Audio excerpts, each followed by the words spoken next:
In this video, I want to mention the pros and cons of this 4K smart TV DU8000 from the Samsung brand, which is an entry-level model from 2024, in this case based on the 55 size. The first pro or positive point of this 4K TV is that thanks to the fact that it has a VA panel, it has a very decent contrast ratio with improved performance in dark scenes compared to last year's model and compared to televisions from other brands that can be found in this same price range between $500 and $550 or perhaps a little more. This model shows little intensity of the clouding effect. It does not show blooming because it does not have local dimming, and its level of details is fair.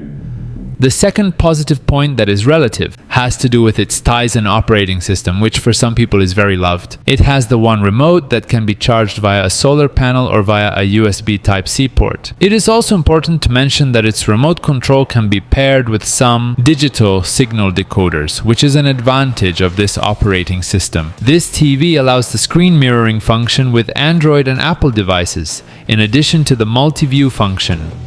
The third positive aspect of this smart TV is that in terms of colors, it does a very good job despite having a VA panel thanks to the Samsung brand's crystal color technology that allows better accuracy and at the same time vivid colors. The fourth positive point is that it has very decent motion handling, both in the gaming section and when watching content through a digital signal decoder or through streaming applications, which makes it a very acceptable low-budget option for watching movies, soccer games, or other types of content that have scenes with fast movements or camera panning.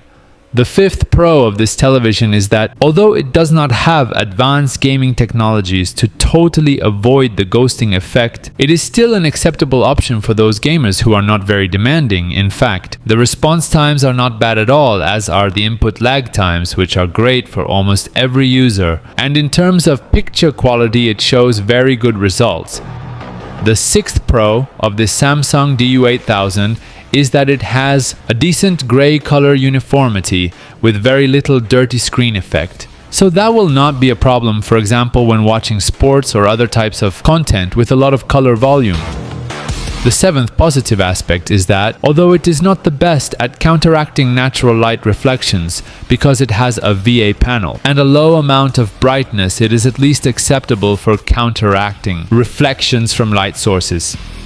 The eighth positive point is in terms of design, which for some people is very striking and elegant despite being an entry-level model. And its bases can also be adjusted to two heights, one so that it is closer to the table, and the other so that it is further away and easily place a sound bar underneath, for example. The ninth pro of this television is that it has good image upscaling from 1080p or Full HD. But remember that none of the current 4K televisions on the market will show you 4K results if the content resolution is very low. Before continuing, remember that you can support my channel through VAKI or Patreon, making purchases through the referral links that I leave in the description, and of course by clicking the like button of this video if you like it, and subscribing to my channel if you haven't done so yet. As for the cons that this television has, there are very few. The first is that it does not have good viewing angles due to the fact that it has a VA panel, which is normal. The second is that it has not very high amount of brightness, but it is normal in current low-end televisions from this and other brands. Although I still consider that the visual experience is not bad, not even with high dynamic range content. The third negative aspect is that its speaker system is not very powerful, but it is at least sharp and at least very decent for a small room. And the fourth con is that its application store is not as extensive as the Google Play Store. As a fifth and last downside that has to do with its elegant design is that televisions with this type of edge LED backlight technology tend to suffer from overheating located in the lower part of the screen. And at least in older models, this causes problems in the medium or long term. Therefore, if you plan to buy this type of television with LED edge technology, I recommend lowering the amount of brightness by half or at least 20% to 30% so that the materials do not suffer as much from heat and can last longer. Without further to mention, I invite you to watch the following related videos as well as a complete guide so that you can buy your next television without making a mistake, and tips so that your television lasts for many years. See you next time.